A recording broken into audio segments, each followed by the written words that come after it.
जब ब्रह्मा भी डरते हो, जब काल खुद सिर झुकाए खड़ा हो, जब मृत्यु भी अपनी गति रोक दे, तब प्रकट होते हैं महाकाल। ये वो नहीं जिनसे सिर्फ पूजा की जाती है, ये वो हैं जिनकी आराधना से भाग्य बदलता है, रोग मिटते हैं और मौत तक हार मान जाती है। गरीब अमीर हो जाते हैं, जीवन से सभी संकटों का नाश हो जाता है।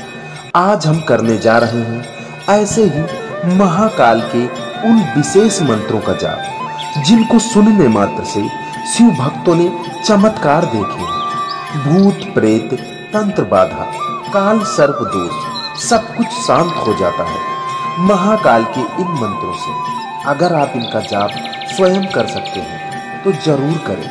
अगर आप इसका जाप स्वयं नहीं कर सकते तो ये वीडियो आपके लिए है। आप भी अपने जीवन में अपने भाग्य को बदलता हुआ देखिए इन मंत्रों के साथ और ध्यान से सुनिए। कमेंट बॉक्स में जय महाकाल जरूर लिखिए। चैनल को भी सब्सक्राइब कीजिए।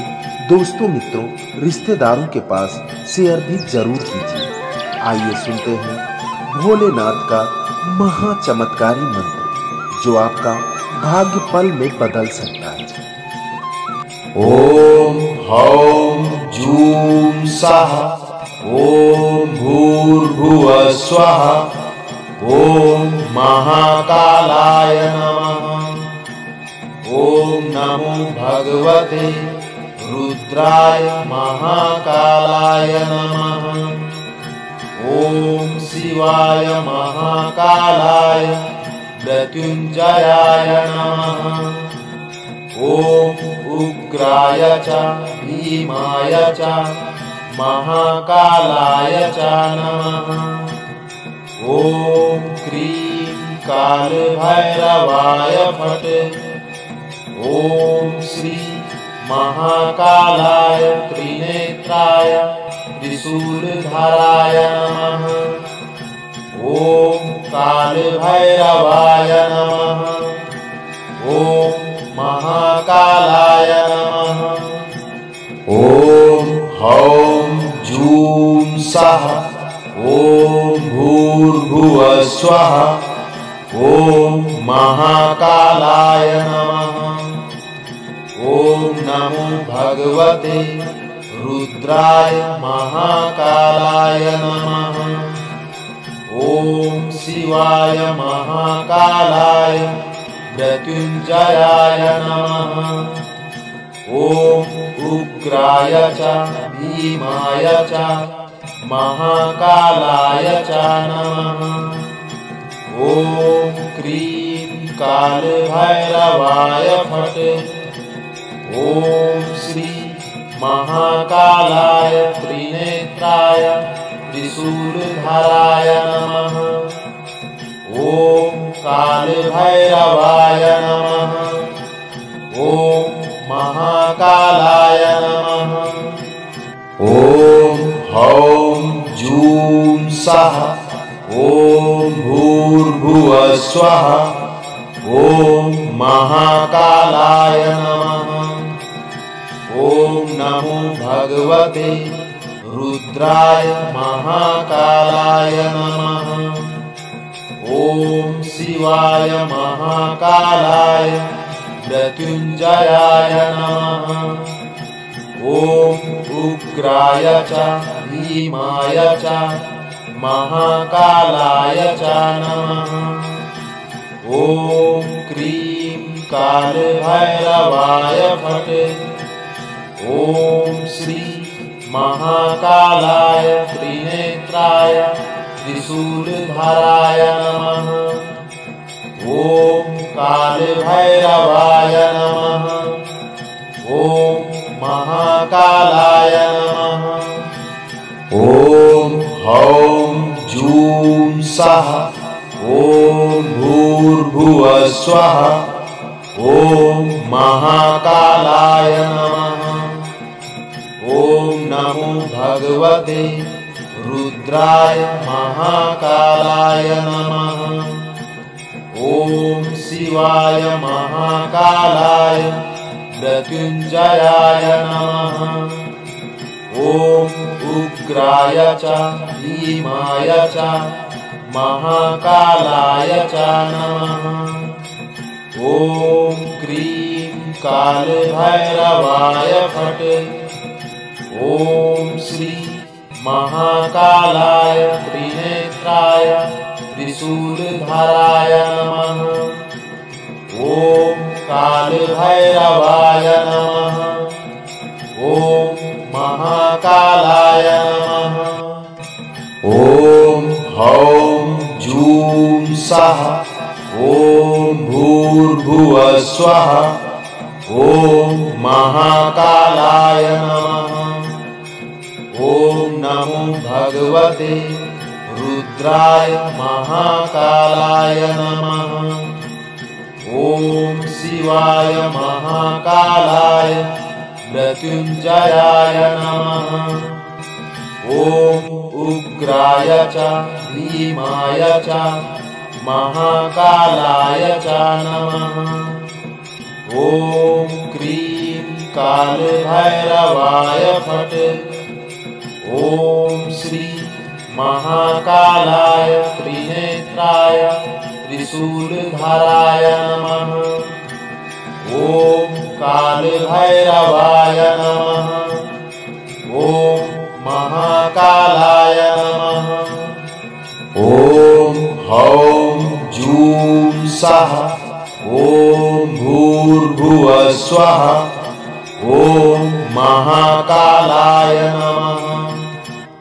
ॐ नमो भगवते रुद्राय महाकालाय नमः। ॐ शिवाय महाकालाय मृत्युञ्जयाय नमः। ॐ उग्राय च भीमाय च महाकालाय च नमः। ॐ क्रीं कालभैरवाय फट्। ॐ श्री महाकालाय त्रिनेत्राय त्रिशूलधराय नमः। ॐ कालभैरवाय नमः। ॐ महाकालाय नमः। ॐ हौं जूं सः। ॐ भूर्भुवः स्वः। ॐ महाकालाय नमः। ॐ नमो भगवते रुद्राय महाकालाय नमः।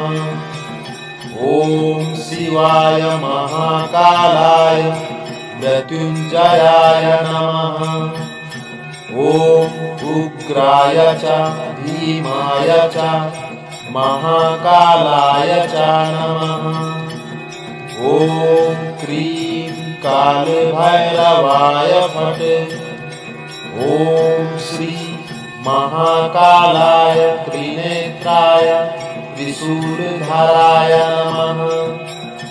ॐ कालभैरवाय नमः। ॐ महाकालाय नमः।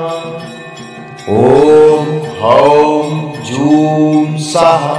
ॐ भूर्भुवः स्वः। ॐ महाकालाय नमः। ॐ नमो भगवते रुद्राय महाकालाय नमः। ॐ शिवाय महाकालाय मृत्युञ्जयाय नमः। ॐ उग्राय च भीमाय च महाकालाय च नमः। ॐ क्रीं कालभैरवाय फट्। ॐ श्री महाकालाय त्रिनेत्राय त्रिशूलधराय नमः। ॐ कालभैरवाय नमः। ॐ महाकालाय नमः।